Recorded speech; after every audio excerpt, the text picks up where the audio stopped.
right, well, first, just walk us through what it's been like since you've arrived in the U.S.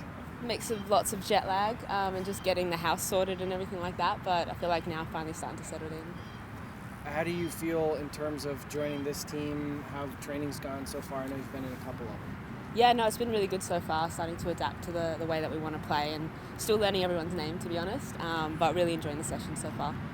What was the process like for them preparing you to get ready to jump right into training and kind of understand the system and all that? How did they approach that with you? Yeah, well, I had a couple meetings before getting here, so I knew a little bit about it. And then as soon as I got here, I had a physio screening, working with the S&C coach as well, just to see where my body was at after my last season. So it was a lot of testing and just monitoring to make sure that I was ready to join the team. I guess, what do you feel like you can bring to this team? Obviously, have speed, you're really good on the ball, but, what are some things and areas you feel like you can add to this team? Yeah, I think just in the final third, a bit of creativity potentially. I know we got a lot of really creative and fast players on the team, so hopefully I can link up really well with them. Have you been able to watch any of racing or seen film or anything like that? What have you been able to see? Yeah, and I was watching the Challenge Cup when I was back in Australia. It was at a good time. It was like 10 a.m. or something, so it was not too bad. But yeah, I've been watching the team and getting to know the way that everyone plays as well. So it was helpful watching that before joining the team to kind of get to know a couple of the players. Can you talk us a little bit about the decision to come here and what that process was like? Yeah, it was actually quite last minute, to be honest. It was grand final week back in the Australian League, and racing approached me, and I had a really good chat with Kim and Austin here, and yeah, I couldn't really turn down the opportunity. How familiar were you with the NWSL and the style of play specifically to come over here? Yeah, well, we have lots of Aussies that have obviously played in the league before, so yeah, just from watching the league growing up, knew a lot about it.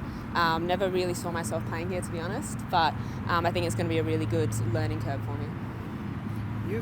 You're an interesting story in that you got a chance to start playing for the national team at a really young age. How do you think that maybe influences you now as you're jumping from leagues and getting to experience something a little different?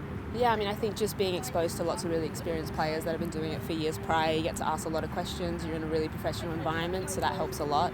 So I think definitely getting called in at an early age helped me with making the decisions to go overseas, being put in uncomfortable situations as well, learning what to take from that, learning what to look for in new clubs. So it's just a lot of learning that happens at an accelerated pace. But yeah, it's definitely helped me get to this point now for sure.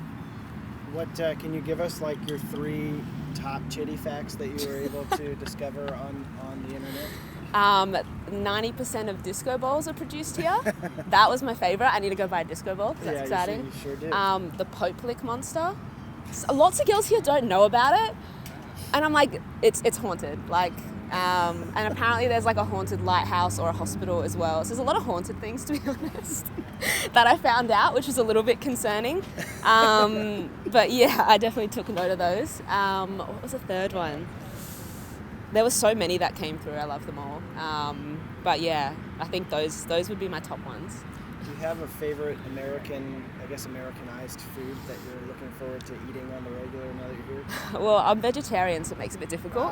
But I have heard of a good vegan fried chicken place, so I will go try that for sure. Okay. Yeah. There you go. All right. Anything else about Louisville that you heard about you're interested in looking into, or anything on the radar? Not at this stage. I've been told about lots of things. It's just kind of gone through one ear and out the other one. But I definitely want to explore. I love on off days just going for a walk. I saw Nulu, so that was pretty cool. I really like it there, and just went into a whole bunch of stores and bought a whole bunch of things. I bought soap. It was random. I never buy soap. But it just looks so good. So yeah, I'm looking forward to more experiences like that, getting to really know the city.